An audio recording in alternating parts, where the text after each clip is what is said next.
bakkalcha Oromiyaadhaa warreen kallattiilee adda addaatiin hordofaa jirtan Feesbuukiidhaan akkasumattis yuutuubiidhaan kallattiilee adda addaatiin hordofaa jirtan guyyaa har'aa hayyoota lama qabannee dhiyaannee jirra. Isaanilleen Jaal Karoorsaa barreessaa jaarmee ABO biyya alaatii fi akkasumatti hayyuu gameessa qabsoo bilisummaa Oromoo keessatti yeroo dheertuudhaaf bu'aa bahii hedduu kafalee ammas biyya ormaa keessatti hanga dandeemetti qabsoo kana tinnisuudhaaf tattaafachaa jiruu fi akkasumattis Jaal Jamaal itti gaafatamaa ijaarsaa fi siyaasaa caasaa jaarmee ABO biyya alaa nama yeroo dheeraadhaaf qabsoo bilisummaa Oromoo keessatti bu'aa bahii guddaa keessa dabree dirree qabsoottis bara 6 ol eega dirree qabsoo irraa baanee mana hidhaattis Baalee keessa ture. Ammallee biyya ormaa keessatti qabsoo kana jala hanafne bu'aa bahii guddaa deemee hanga dandeemetti uummata isaatiif waan silaa barbaachisu hojjechaa jira. Kanaafuu jaallanii baga nagaan dhuftanii anaa dhufuun jaa asumaanuu hordoftoota keessaniif Jaal Karoorsaa fi Jaal Jamaal asumaanuu if beeksisaan isiniin jaa. Hayyee Jaal Gootomsaa Mudhii ulfaadhu jenna. Sagantaa bareedaa kanarratti nu afeeruu keetii fi sagantaan kun sagantaa seena qabeessaa bakkalcha Oromiyaati. Bakkalchi Oromiyaa waggaa tokko guutuu Oromoo biyya ambaatii fi Oromoo biyya keessa jiru akkasumas waraana bilisummaa Oromoo yaada barbaachisaa gumaachaa ture. Sababii adda addaatiin sababii hin beekamneen shira xaxameen sagantaan kun qilleensarraa bu'ee ture. Har'a hayyama namiituu hin gaafannu bara teknooloojiin ilma namaa walaboomse qilleensarratti deebinee jirra. Jaal Jamaal baga gammadde baga waliinuu qilleensarratti deebine siin jedha ulfaadhu Jaal Gootomsaan afeeruu keetiif. Tole Jaal Jamaal chumaatuuf. Hayyee Jaal Gootomsaa Jaal Karoorsaa baga nagaan jiraattanii walitti deebine sagantaan kun akkuma jedhame seena qabeessa. Dhaloota adda bilisummaa Oromoo waliin sagalee cunqurfamtootaati, sagalee Oromooti, sagalee qabsaa'otaati. Sagalee addunyaa jechuu dandeetta. Adda bilisummaa Oromoo miseensa isaa, uummata isaa, deeggartoota fi cufaan kan ittiin qunnamaa, kan ittiin sagalee uummataa ta'aa ture. Bu'aa qabummaa qofa osoo hin ta'in wareegama lubbuu gootota Oromooti. Haftii Oromooti. Egaa kanaaf itti fufuu qaba. Nu boodanillee itti fufuu qaba kan jennu qabna. Baga gammaddan qabsaa'onni Oromoo, baga gammaddan waraanni bilisummaa Oromoo, baga gammaddan firrii fi hiriyyaan Oromoo kan taatan cuftinuu warri bilisummaa sabaa, bilisummaa uummataa, bilisummaa mataa namaa jaalattan cuftinuu baga walitti deebine jenna. Egaa akkuma jedhane Jamaal midhaagaati. Waan cufaafuu hujuma irrattii fi waan jennu irratti wal garraa. Galatoomii Jaal Gootomsaa kana deebitee karaa hadaa baase kana buqqiftee hadaa kana aramtee waliin deebisuu keetiif galatoomii galanni kee bilisummaa ta'u. Tole jaallan fayyaa guddaa galatoomaa qabxiin tokkoffaa guyyaa har'aa akeekni qawwee callisiisuu faarsee bulaa takkaahuu maalii fi kan jiru inni lammaffaa murni kun murna kana eenyutu ijaare bobbaasaa jira kan jiru qabxiilee kana lamaan irratti Jaal Karoorsaa fudhumee nuuf sirreessi wanni sirraa yoo jiraates. Hayyee Jaal Gootomsaa Mudhii gameessa qabsoo Oromoo gaafii jajjaboo gaafattee mata dureen har'a irratti qophoofne qawwee dhukaasaa qawwee callisiisuu walii faallaadha. Qawwee dhukaasaa qawwee callisiisuu qawwee summii daa'imaan maramee fi fuggisoo piippii ka jedhu irratti qophoofne. Akkuma dhageeffatootni keenya quba qabdan yeroo ammaa kana mootummaan bilisiginnaa gurmuu tokko walitti guuree gurmuu saayilensing zagan jedhu tokko gurmuu dargaggootaa fi qeerroo Oromoo jedhuun qawwee cal'isiifnaa ka jedhu diraamaa akkasii hojjechaa jiraachuu isaanii hundumti kennayyuu waan quba qabdan natti fakkaata. Waliif faallaadha. Qawwee dhukaasaa qawwee cal'isiisuun hin danda'amu. Kuni tasumaayyuu addunyaa keessatti illee waan ta'ee miti. Namni dura qawwee ufii dhukaasu san cal'isiisetti qawwee biraa cal'isiisa. Kanaafuu kuni summii daa'imaan maramee ka keessi isaa lolaa ka gubbaan isaa nagaya waliif fuggisoo ta'uu isaa agarsiisa. Impaayera san keessatti impaayera PP keessatti lolatu nagayatu lola. Kana yookiin immoo bilisummatu gabrummaadha. Ummanni Oromoo osoo gabrummaa jala jiru bilisoomtee jedha PP'n. Ummanni Oromoo osoo lola walirraa hin cinne keessa jiru ati nagaa qabda jedha. Beekumsi immoo wallaala. Kana jechuun maal jechuudha? Jarri kuni beekan jechuun hin danda'amu. Wallaala jechuullee nama dhiba. Walii faallaadha fonjolisoo wanni jenneef kana. Yeroo ammaa kana PP'n murna maadhee security isaa, maadhee basaasa isaa ijaaree, ka basaasni isaa keessatti argamu ijaaree qawwee cal'isiifnaa silencing the gun wannoo jedhu dhaadannoo jedhu kana nama walitti guuranii iyyisiisaa jiru. Kuni burjaajessadha. Maaliif tokkoffaa dhaadannoon kun ni hatame. African Union 2020 irraa kaasee hanga 2030 qawwee cal'isiifnaa ka jedhu tokko yookiin immoo hidhannoo hiikisiifnaa ka jedhu tokko achirraa butatan natti fakkaata. Waa bubbutti bilisiginnaani. Kanaafuu dhaadannoon kun dhaadannoo hannaati jechuun hin danda'ama. Qawwee cal'isiisu jechuun dhukaasa dhaabuu jechuudha. Gabaabamatti qawwee cal'isiisu jechuun nagaa fiduu jechuu miti, nagaa buusuu jechuu miti. Dhukaasa walirraa dhaabuu jechuudha. Kana fakkeenyaan himuu barbaada. Fakkeenyaaf humnoonni sadeen addunyaa irratti yeroo ammaa kana wal lolaa jiran mootummaa Ameerikaa, Israa'elii fi Iraaniin yoo fudhannee jennee mootummaan Ameerikaa dura qawwee cal'isiisee jechuudha. Ceasefire, unilateral ceasefire gamtokke ani har'arraa jalqabee qawwee dhaabee Iraan illeen qawwee haa dhaabdu ka jedhu afeerraa inni godheen Iraan illeen qawwee dhaabdee jechuudha. Silaa bilisiginnaan osoo silaa dhugamaan ka jedhu taate gamtokkeedhaan an har'arraa jalqabee qawwee dhaabee jira, qawween cal'isee jira.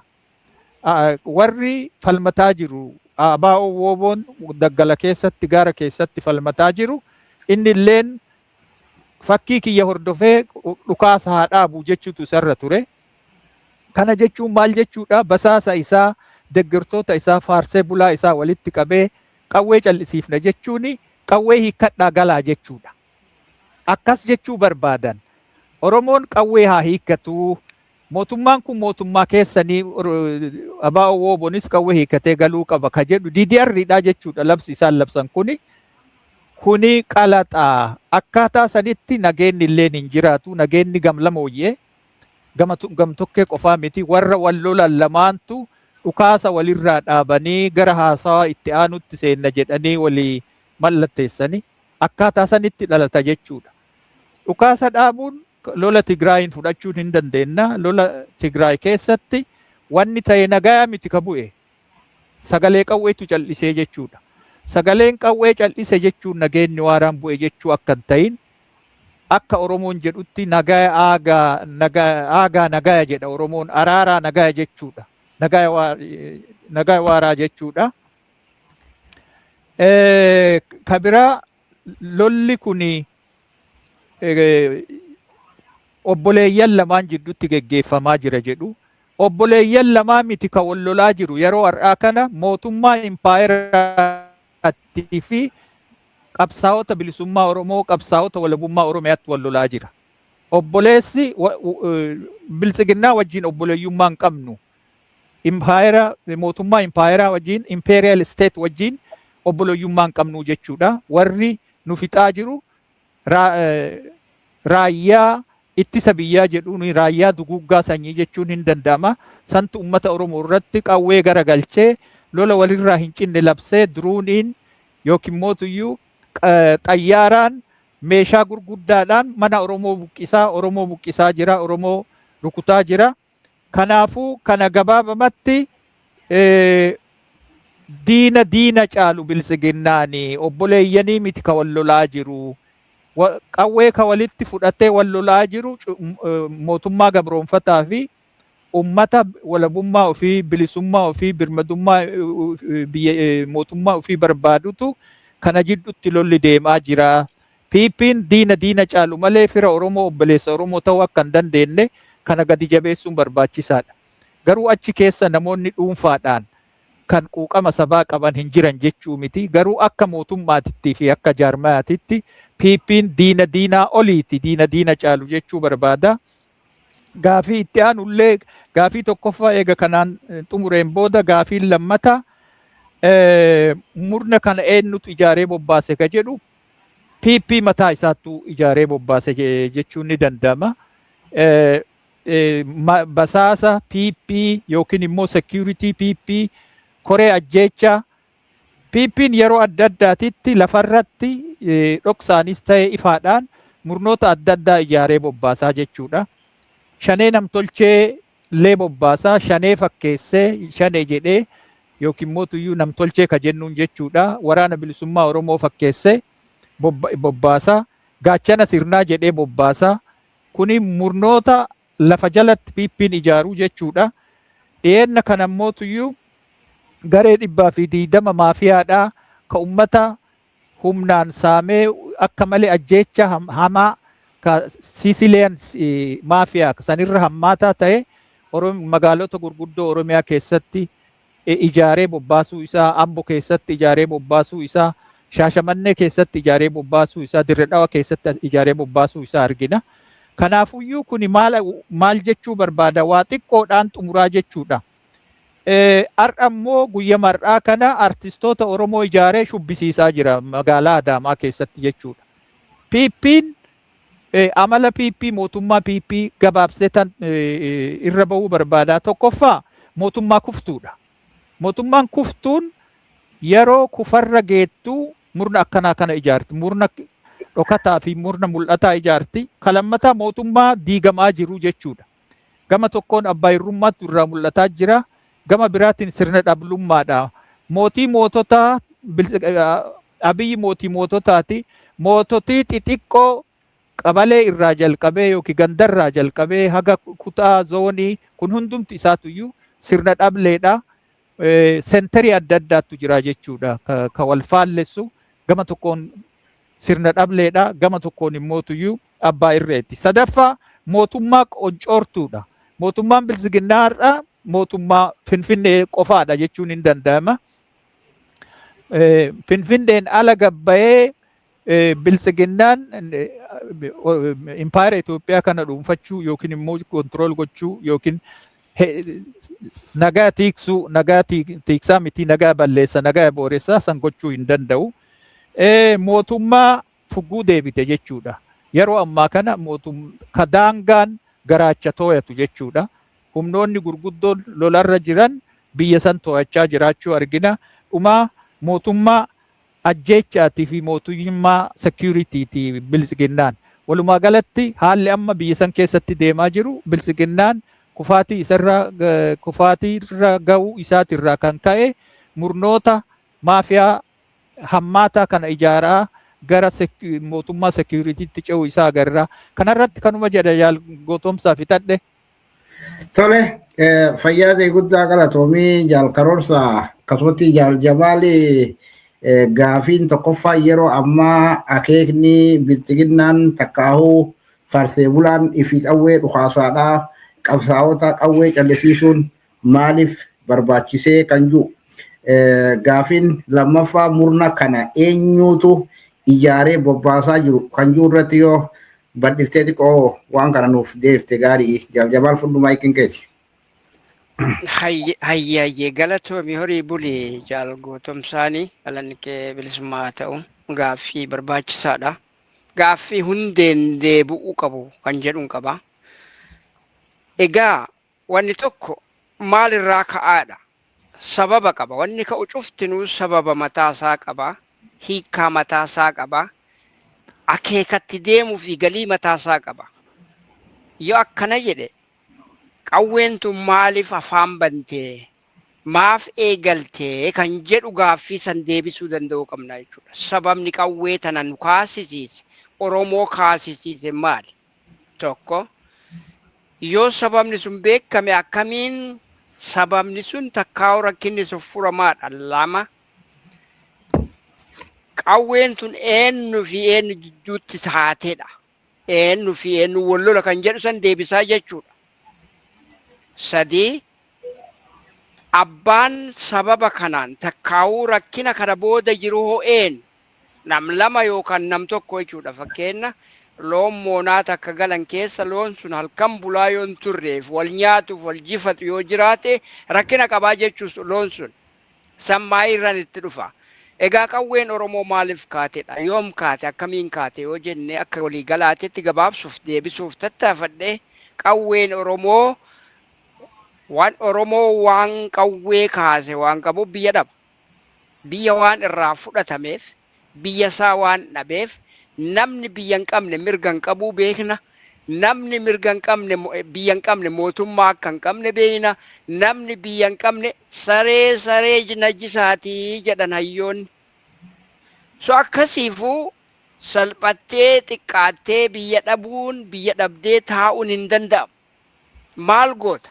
Kadhaawwanni deebi'u waan hin jirreef dirqama waan humnaan dhabde humnaaf deeffachuuf itti deemtaa jechuudha. Ilaga amma cubbuu fi haqa jira jechuudha. Warri cubbuu qawwee kaasee humnaan sirraa haqa kee biyyatee mirga kee fudhatee namummaayyuu nurraa fudhatamee beeke. Namummaayyuu akka Oromootti namummaa nama taanee dhalachuuyyuu maqaatti dhalannee dhabnee beeku.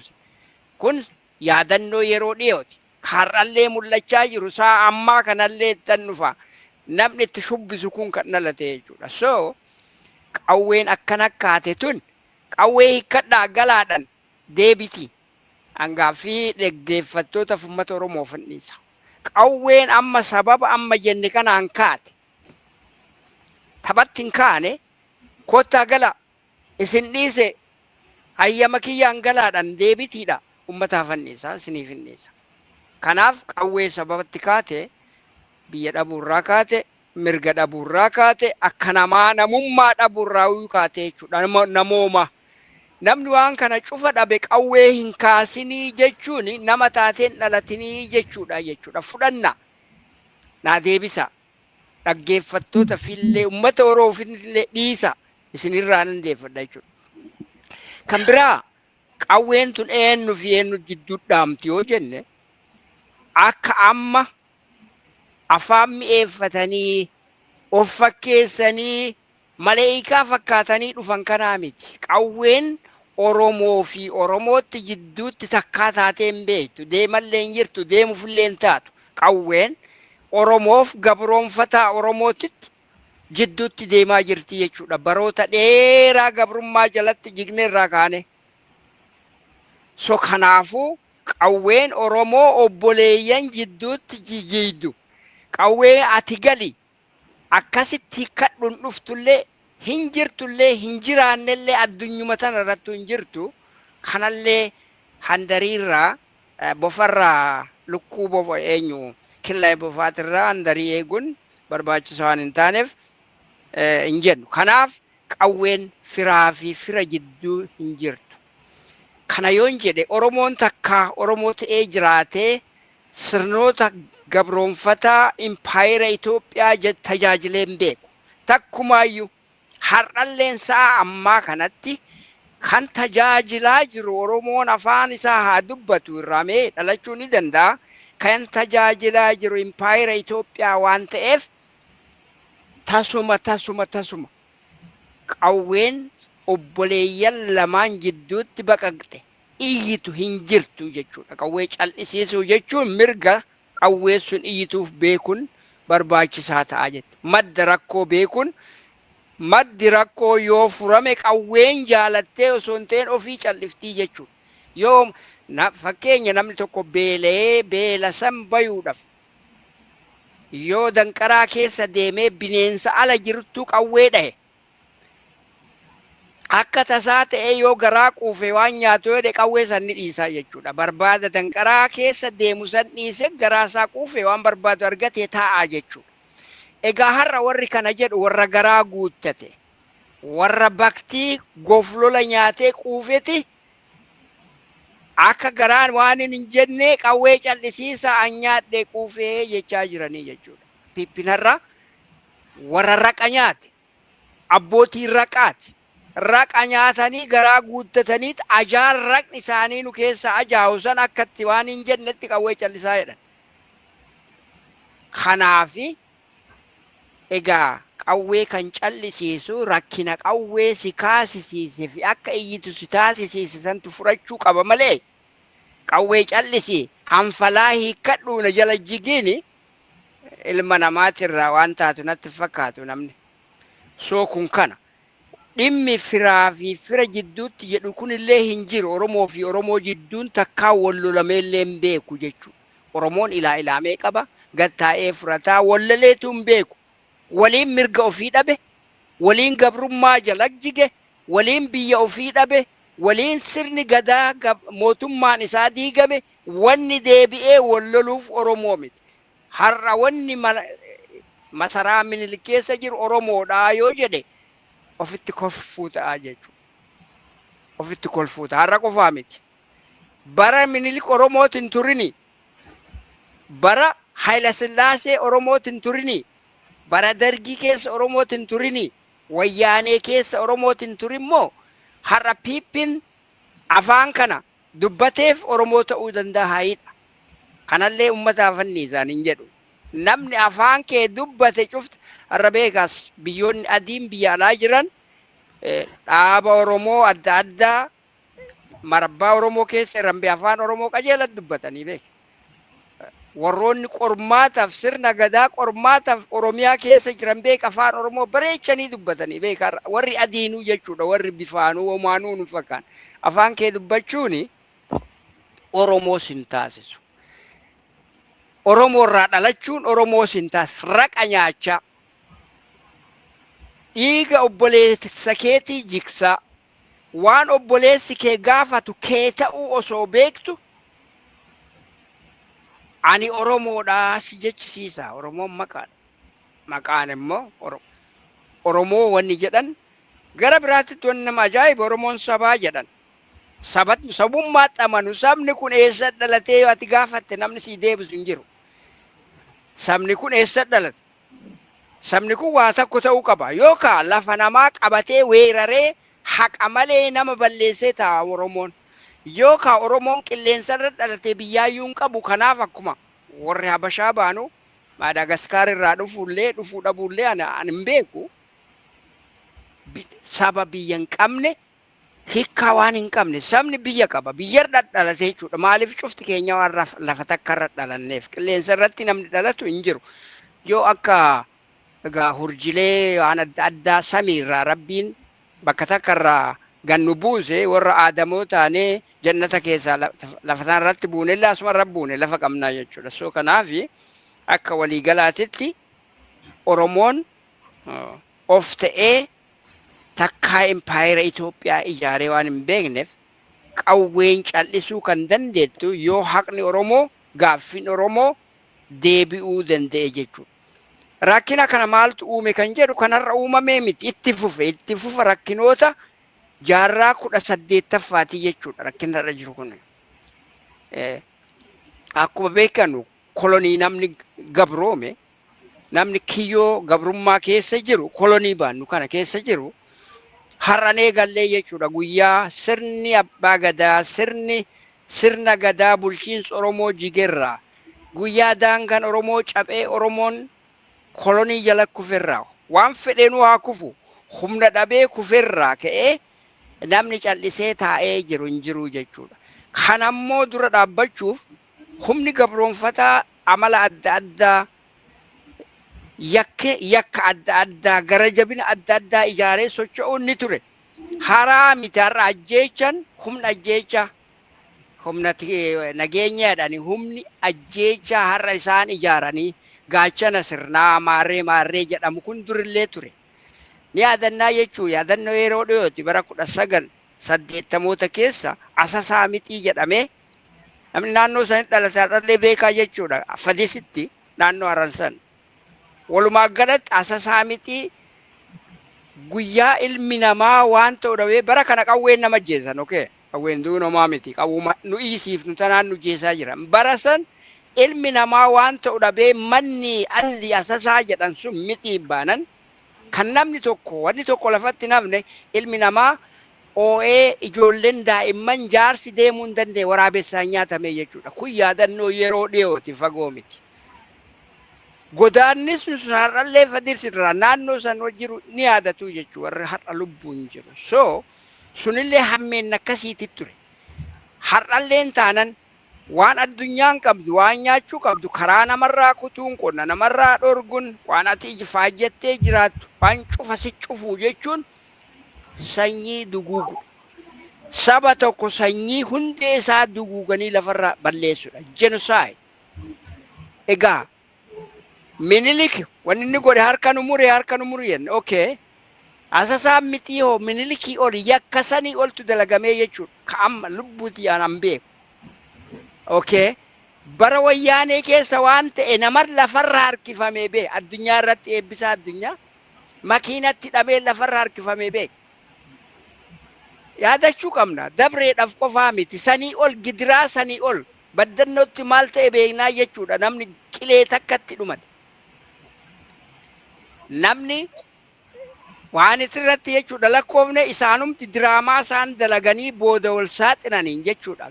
Ganda daadhii tarreetetti gara kibba bahaa baaleewwatti dhufte yakki wayyaaneen dalagde waan hagana jedhamuu miti. Asaa deebinu piippittu as deebine waggaa 8 kana waggaa gadadoo rakkina ummata Oromoo daa'imma garaa jiru du'ee beeka haadha abbaa irraa ajjeesanii daa'imta haadha abbaa malee haftee jira bee har'allee cophii irratti ni yaadannaa beeka.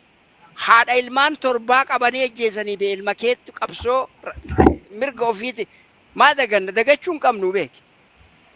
Nama qalamee beek gaddeebiin akka loonii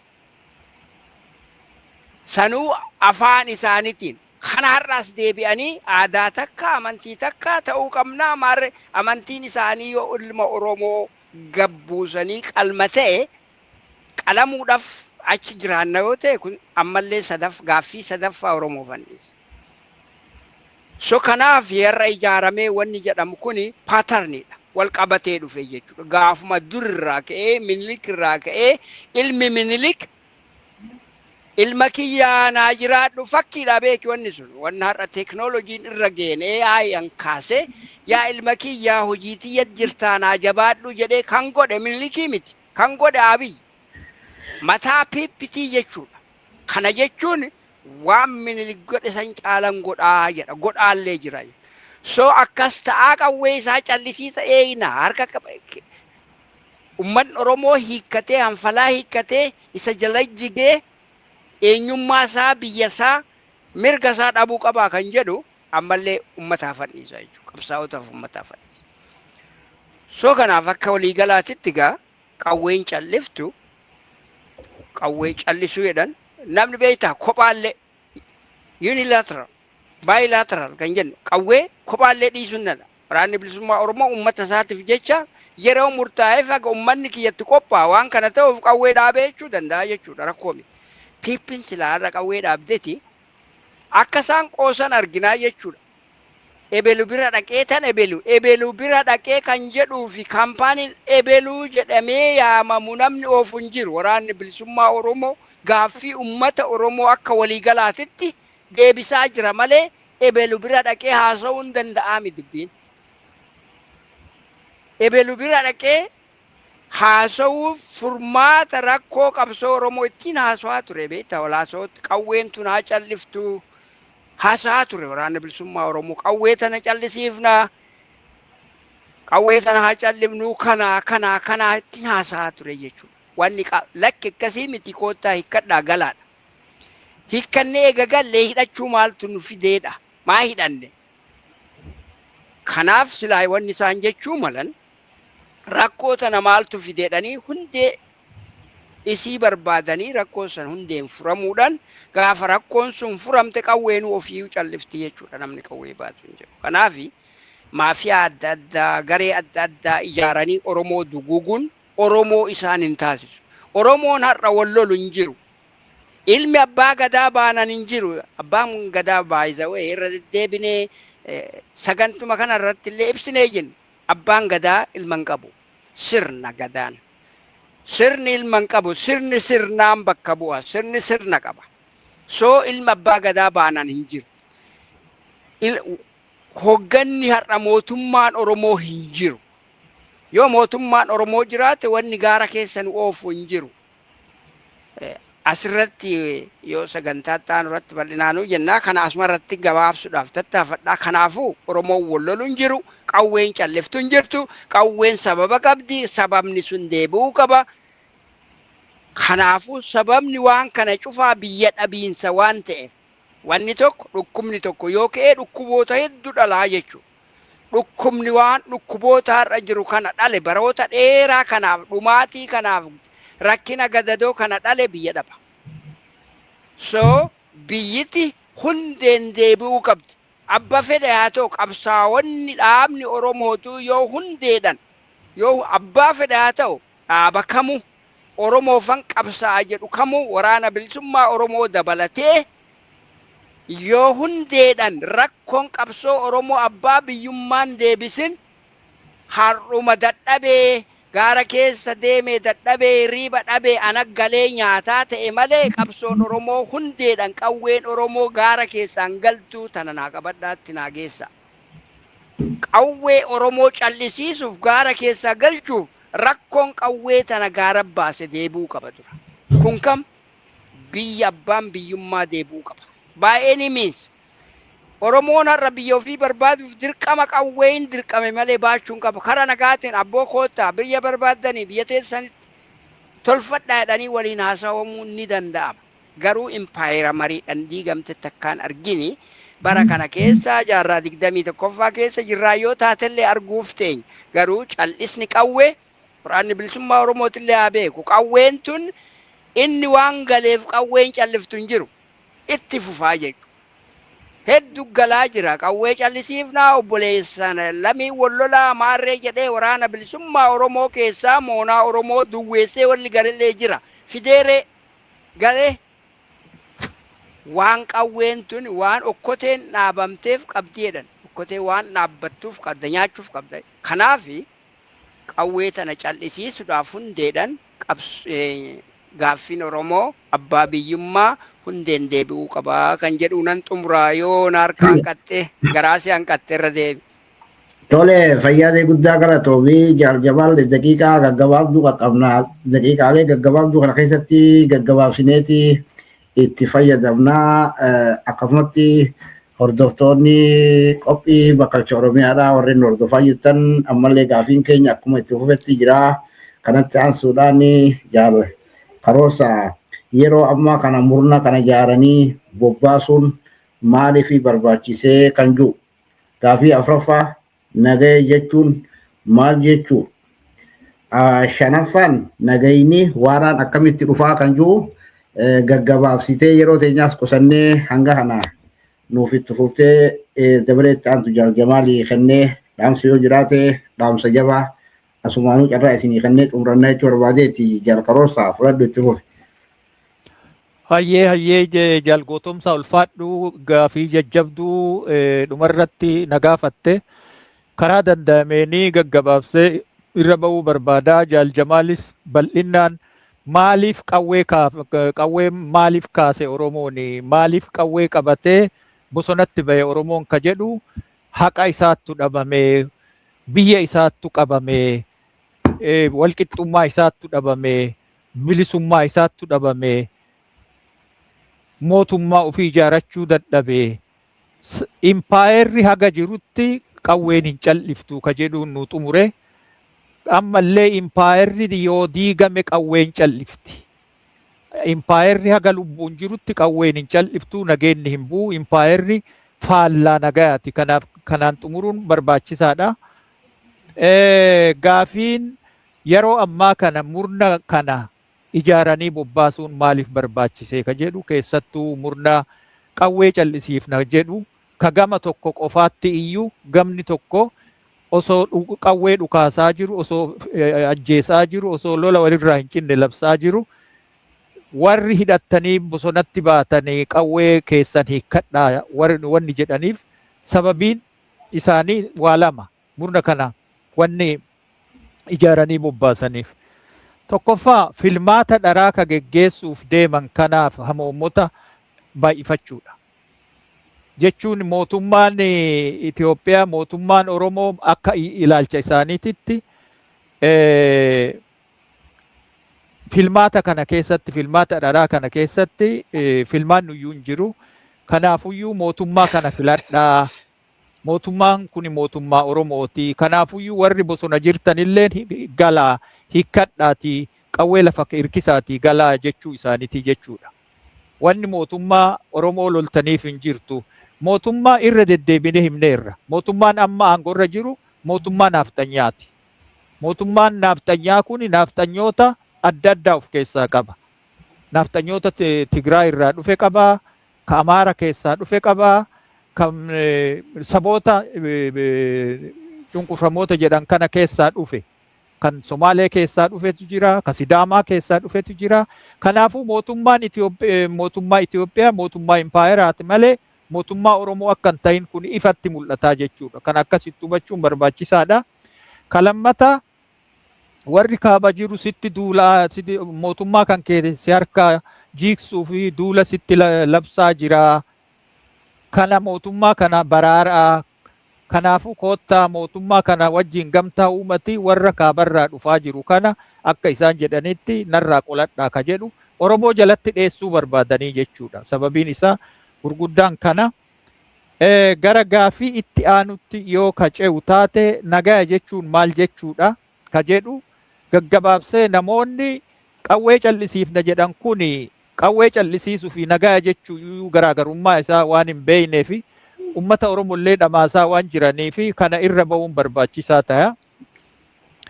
Fakkeenya kan fudhadhu kan waabeeffadhu hayyuu nagayaa kan biyya Norway Johan Galtung nama jedhamu saayintistii nagayaati. Waa'ee nagaa irratti waan inni jedhu gaggabaabsee nagaa hiikaa nagaa kennuu barbaada. Tokkoffaa nagaa bakka lamatti qooda hayyuun kun. Tokkoffaa nagaa faallessitu negative peace. Kana jechuun nagaa qawwee callisiisu jechuudha. Qawween yoo callifte wanni qawwee kaasisiisee cubbuun akkuma jirtutti jirti. Bilisummaa hin qabu qawween callifte malee nyaateen bulu qawween callifte malee jiraachuu iyyuu hin danda'u qawween callifte malee kuni negative peace ka inni jedhee yookiin immoo nagaa faallessituu qawwee callisiisuu qawwee sagalee qawwee dhaamsuu ka jedhu hayyuun kuni tokko san jedhaan. Kalammata nagaa waaraa fi abdachiisaadha. Positive peace ka jedhamu. Kana jechuun maal jechuudha? Ka Oromoo nagaa Oromoo jechuudha. Aagaa nagaa jedha Oromoon nagaa waaraan. Aaga jechuun araara jechuudha. Araaraa fi nagaa. Ka Oromoon aagaa nagaa jedhuun san jechuudha. Kanaafuu hayyuun kun itti fufee nagaa faallessituu qawwee callisiisu jechuun nagaa buusuun nagaa waaraa fiduu miti ka jedhuun xumura. Wanni inni jedhu maal jedhaa? Fincilli roga sadee qabaa. Fincilli roga sadee qabaa. Roga sadee tokkoffaa fincila suduudaa ka jedhu kallattiidhaan ka namni wal ajjeesu. Ka dirree lolaatitti gamaa gamana bahee walitti dhukaasee wal ajjeesu fincila suduudaa jedha. Kalammata fincila sirnaa fi caasaati. Structural violence. Namni qawweetu callise malee haga sirnichi sirna fincilaa ta'etti impaayerri fincilaan ijaarame haga impaayerri jirutti nageenyi hin jiraatu jechuudha. Nageenyi waaraan impaayera keessatti qawweellee callisiisuun akka hin danda'amne akka gaariitti lafa kaaya. Fincila sirnaa structural violence sadaffaadha fincila aadaati. aadaan mataa isaa fincila agarsiisaa jechuudha. Namni nyaatee hin bulle, namni fayyaa isaatiif mana hakimaa dhaqee qoricha argachuu hin dandeenye, namni nagaan bahee nagaan galuu hin dandeenye, namni biyya isaa keessatti buqqa'ee nagaan qabu. Kanaafuyyuu nageenyi hundeen bu'urri nageenyaa tokkoffaa caasaa sirnichaatii jechuudha. Yoo sirnicha keessaa fincilli kan jiraanne taate, yoo sirnichi ka ummataaf ijaarame taate, mirga ummataa eeguu, mirga dhala namoomaa eeguu, gaafii ummanni kaase san karaa nagaatiin mariidhaan deebisuun yoo hin danda'ame fincilli sun gara nagaa waaraatitti geessaa jechuudha. Kanaafuu fincilli impaayeraa bakka amma sadeen hayyuun kun qoode keessatti ilaaluun hin danda'ama. Tokkoffaa qawween cal'isuu hin danda'u impaayera keessatti. Kalammata sirnichi fincilaan guutamaadha, caasaan guutamaadha. Sadaffaa sirnichi aadaa fincilaatiin guutamaadha. Fakkeenyaaf aadaa yoo fudhannee jenne aadaa poolitikaa impaayera Itoophiyaa, qarayyoota Itoophiyaa, abbaa fi ilmuuyyuu wal ajjeesee aangoo walirraa fudhata. Kuni amala impaayeraati jechuudha. Kanaafuu aadaan impaayeraa, aadaan poolitikaa impaayeraa hagan jijjiiraminitti jijjiirraan bu'uuraa dhufuu akka hin dandeenye ibsaa jechuudha. Kanaafuu cubbuun haga dhugaa injifattetti, walabummaan haga hin jirretti, bilisummaan haga hin jirretti, walqixxummaa haga hin qabnetti, mirgi dhala namoomaa haga hin kabajaminitti qawween callisuu hin dandeettu. Sababiileen bu'uuraa qawwee kaasisiifte yookiin bosonatti nama galchite yoo deebii quubsaa hin argatin qawween callisuu hin dandeettu. Karaa biraatiin nageenyi waaraan gamlamooyyeedha, gam tokkee miti.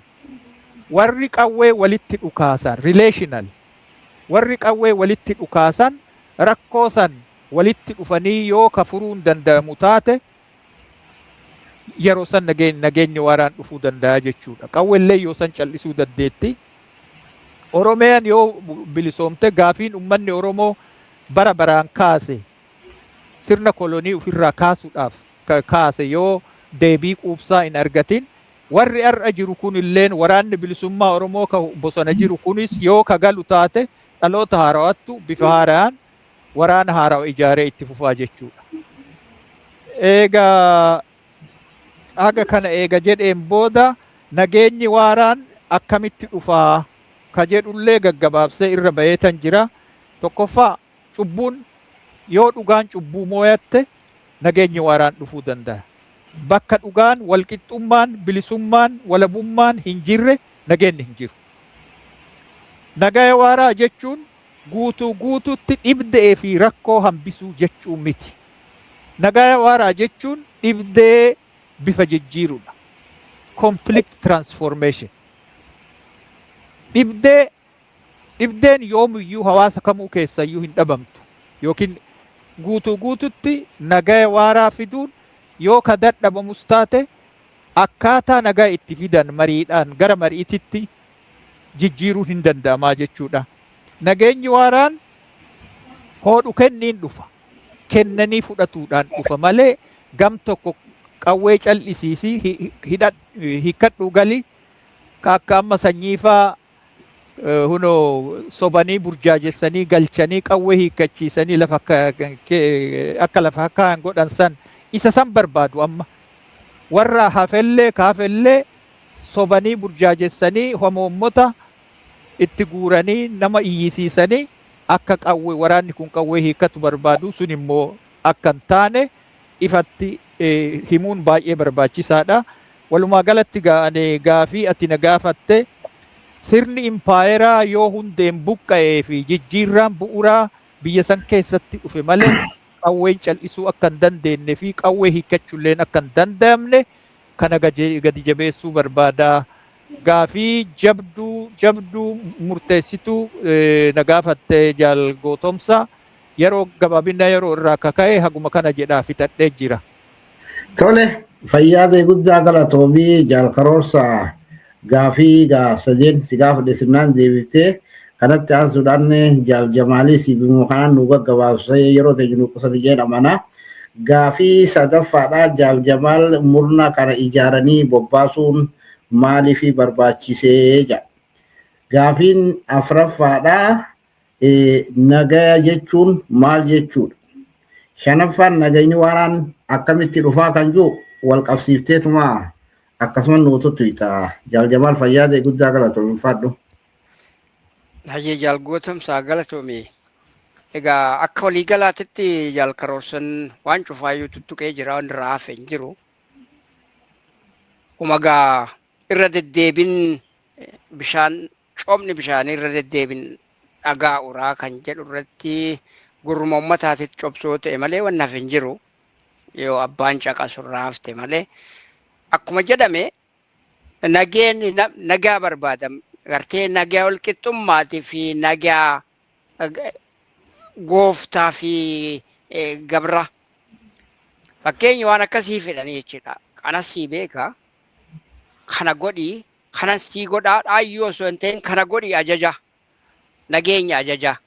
Nama tokko yoo deebii deebisuu baatte, yoo mirga kee gaafachuu baatte, yoo garuma ergamte mana keessatti dalayduu namaa yoo taate, wama abbaan manaasu si ajaje gootaa jechuudha.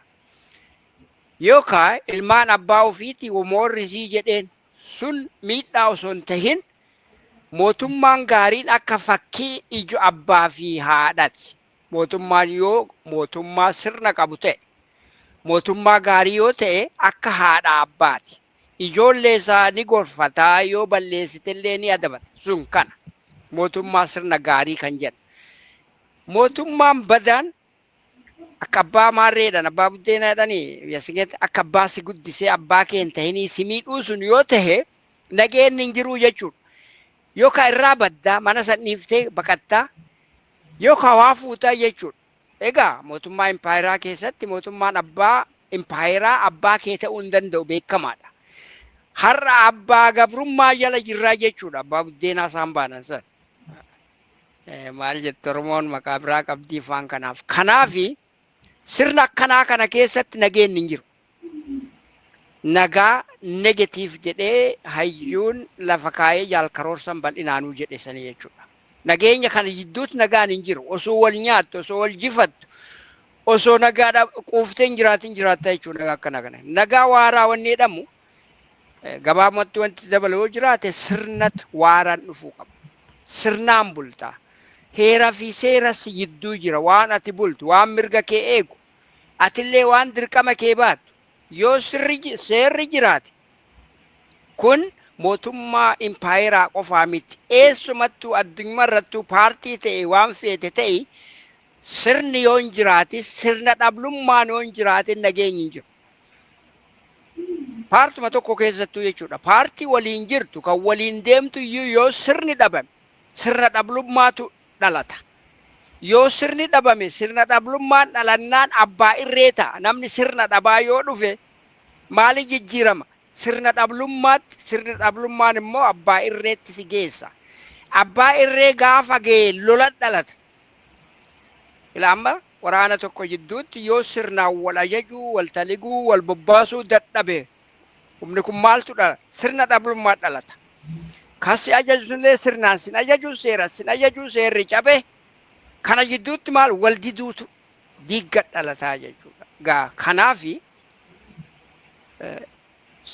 nagaa waaraa fiduu fi sirni jiraachuu qaba kan jedhuun asuma irratti dhaabaa. Kan biraa wanni waan kana ijaaranii bobbaasaniif jedhe jaal karoorsan himee jira. Yeroo ammaa kana keessattuu maaf barbaadu raqa guuttatanii jiru, quufanii jiru, nagaan taa'anii nyaachuu fedhanam.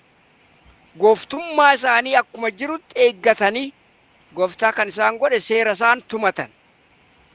Seera impaayeratti jechuudha. Waan isaan diriirsanii uummattoota sanirra kaantu seera isaaniiti. Seera san qabatanii nyaachaa jiraachuudhaaf har'a wawwaachaa jiran.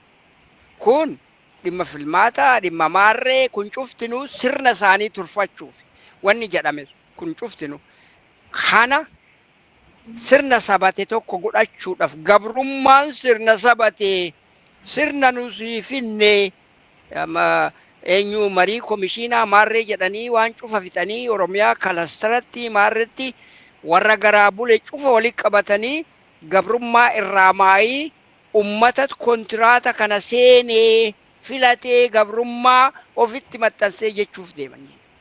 Ofitti maxxansinaaf ni didna ummata laallata. Kanaaf sirna kana ijaaranii kana qofaa miti bee patarniidha yeroo ammaa kana keessatti.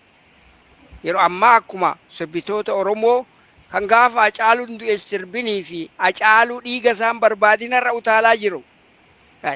Ka gabrummaa nama du'uuf daa'ima haadha abbaa malee hafteef utaalinarra utaalaa. Namni sirbaa si buqqis hin jiru. Sirbi takkaa waan buqqise hin qabu si kakaasa malee. Okay? So kanaaf kun cuftinuu wal fakkaatadha jechuudha. Kanaa oliitillee eeguuf teenya amma.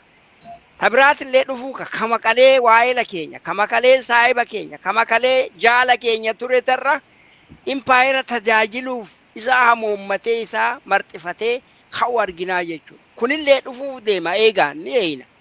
So kanaaf maa ijaaran kan jennu sirna isaanii gaqqubsiisuudhaaf, xirribbaa gadhaabuudhaaf kan jedhuun deebifna.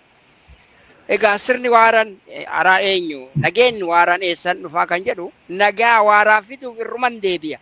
Gaaffiin ummataa gaaffiin Oromoo akka waliigalaatitti abbaan biyyummaa deebi'uu qaba gabaabatti. Wanni bal'inni irra deemnuuf jennee jirraa irra hin deemnu. Egaa akka waliigalaatitti nageenyi addunyaa tanarratti argitee gaaffiin namaan hafu garuu ilaameen jiraachuu qaba. Wal dhaga'anii gatta'anii gaaffiin kun amma impaayera qofaa fi miti namoonni biraatillee asirraa baruu qabu. Wanni impaayerri tun taate namni abbaan fedhe yoo bakka san bu'e wanni isa mudachuuf deemu kana. Kanaaf warri jiru cuftinuu gaaffii namni tokko kaasu deebisuu danda'uu qaba. Deebisuu yoo jennu waliin gatteettee mari'achuu danda'uu qabna. Aadaa akkasii. Nuumtu akka Oromoo jidduutti qabsaa'ota jidduutti gaaffiin nama tokko dhiisi kumaatamoota lakkaa'amu gaaffii ummataatii miti gaaffii nama tokkootis ummata dhaqaa beeki. Gaaffii gootomsaa mudhii yoon deebisuu dadhabe karoorsatti darba. Nama biraa dhaqaa jechuudha. Cuftinuu gaaffii san fudhatee maal ta'a? Gaaffii nama tokkoo yeruma takka deebisuu danda'uu qaba. Sirna sabate tokko. Sirna ilaamee qabu tokkotu nagaa waaraa fidaa kan jedhu nan xumurarraa bu'e. Tole jaallan fayyaa guddaa galatoomaa gaa qophii teenya karaa xumuraatti deemnaa qophiin bakkalcha Oromiyaadhaa Ebla 26 bara 2026 irraa kaasee gaa kan yeroo dheeraaf duraan cufame amma gaa nu banamee jira asumaanuu uummanni Oromoo baga gammaddan jennaa. Jaal karoorsaa fi jaal Jamaal wal duubaan fudhadhaa dhaamsa maayyii uummata Oromootti dhaamsa dabarfadhaa asumaan xumurraa fayyaa galatoomaa ulfaadhaa. Hayyee jaal gootomsa ulfaadhu waan gabaabduu jechuu barbaada waan ammaan dura jedhe irran deebi'u warri sagantaa bakkalcha Oromiyaa dhageeffattan bakkalchi Oromiyaa seena qabeessa sagantaa siyaasaa adda bilisummaa Oromoo ka jalqabaa bara 1976 gaazexaan qabatee bahee bakkalcha jedhama bakkalcha Oromiyaa jedhama. Kanaafuyyuu seena qabeessa wanni jennuuf kana sagalee santu har'a qilleensa irratti deebi'ee yeroo baay'ee tattaaffiin sagalee kana qilleensa irraa buusu firaafinis diinaafinis yaalamaa ture sun amma fashalee jira baga gammaddaniin jedhaa dhageeffatoota hedduu warra biyya alaa keessa jirtan diiyaasporaa keessa jirtan warri biyya keessa biyya ambaa jirtan jechuu barbaadeeti warri biyya keessa jirtan maatiin waraana bilisummaa Oromoo abaa OBO hunoo bakkalchi Oromiyaa sagaleen keessan qilleensa irratti deebi'ee jira nu hordofaa isiniin jennaa. Karaa biraatiin gaawwanni handhaamuu burjaajii mootummaa impaayeraa kana jala ba'uun baay'ee barbaachisaadha. Namoonni beekaanis ta'ee wallaalaan yeroo ammaa kana qawwee callisiifna jettanii keessattuyyuu iyyaatii fi iyyisiisaa jirtan kuni dharaa kararratti deebi'aa. Akkaataa amma isin jettan kanaan mootummaan kun mootummaa diina Oromooti, mootummaa yakkamaadha, mootummaa yakkaan gaafatamu. Yakka mirga dhala namoomaatiif duguuggaa sanyiitiin gaafatamu. Kanaafuyyuu mootummaa kana mootummaa Oromooti jettanii hujii faarsee bulaa kana dhiisuu qabdanii karaa qajeela irratti deebi'uu qabdanii dhugaa Oromoo irratti deebi'uu qabdanii filmaata dharaa kana keessatti illee uummanni Oromoo kan nu dhageettan filmaata dharaa kana keessattis qoodan fudhatina. Bilisiginnaan diina ofirratti hin filina. Filmaanni iyyuu hin jiru. Filmaanni xumuramee jira. Maqaaf tokkoffaa uummata biyya keessaatii fi biyya alallee burjaajessuudhaaf filmaata jedhu. Filmaanni xumuramee jira. Filmaanni wanni filamus hin jiru. Kanaafuu kana sagalee kana dhageeffadhaa. Dukkana keessaa bayaa jedhaa fixadhee jira jaal gootomsa qophii ajaa'ibaa gaafiilee jajjaboo nu mari'achiiftee ulfaadhuun jedhaa fixadhee jira karaa kiyyaan. Tole ayyee fayyaadee guddaa galatoomii jaal karoorsaa jaal jamaali akkasumattis gaamee hordoftoota qophii bakkalcha Oromiyaadhaa kan guyyaa har'aa baname kanarratti dhaamsa uummata Oromootiif waan dhaamte yoo qabaatte dhaammadhu ni xumurannaa fayyaadee guddaa galatooma ulfaadha. Hayyee dhaamsi kiyya haguma silaati haguma jenne egaa akka walii galaatitti rakkoof gadadoon uummata Oromootirraa kan baatu tokkummaa keenya tokkummaa qabsaa'otaa tokkummaa kaayoo tokkummaa abbaa biyyummaaf sabboonummaati wal qabannee bakka feene haa jiraannu waan feene irratti haa jennu qawwee amma callisiisuudhaaf kijibaaf dharaa deeman tana qawween kan calliftu yoo tokko taane yoo wal qabanne yoo haqa keenya falmanne nama haqa isaatiif falmatu cufaa haqa keenya jennee fudhanne abbaan biyyummaa nama maraati. Haqni Oromoo tokkummaa walqixxummaan Oromoo haqa nama maraati. Kanaaf tokko taanee haa falmannu sirnatti haa deebinu. Sanitti qawween calliftii filmaanni nu deemnu hin jiru. Filmaanni nu deemnu filmaata abbaa biyyummaa ta'uu qabaa. Walaa qabannu wal qabannee waraana bilisummaa Oromoo hidhannoo daranuu jabeeffannee waliin haa dhaabbannu. Qawween iniyyuu furmaata. Rakkoo osoo hin ta'in qawwee furmaata fiddii jechuudha. Argitee qawwee furmaata fiddee gatteessiftee nama kee waliin haasofta. Kanaaf tokkummaadhaan hidhannoo jabeeffannee abbaa biyyummaa haa barbaaddannu. Sirnatti haa deebinu. Namni sirna dhabe sirna dhablummaan abbaa irrummaatti nama geessiti. Sirna aadaa fi walqixxummaa Oromootitti ilaamin.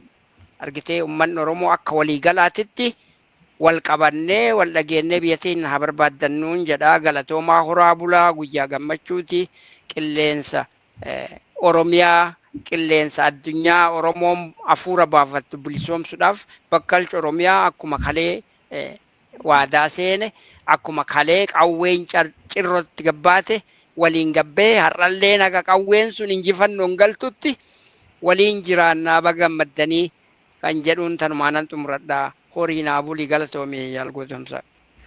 Tole jaallan fayyaada guddaa galatoomaa hayyoonni keenyaa fi qabsaa'onni itti gaafatamtoonni caasaa jaarmaya koree ABO biyya alaa akkasumattis hordoftoonni keenya kan kallattiilee adda addaatiin karaa telegiraamiitiin yuutuubiin feesbuukiin nu hordofaa jirtan qophii keenya kaarraa asumarratti xumurannee jirra. Kanaafuu qophii itti aanuun hanga walitti deebinutti asumaan nagee itti dhaammannaa ulfaadhaa galatoomaa isiniin jenna guddaa galatoomaa jaallan ulfaadhaa.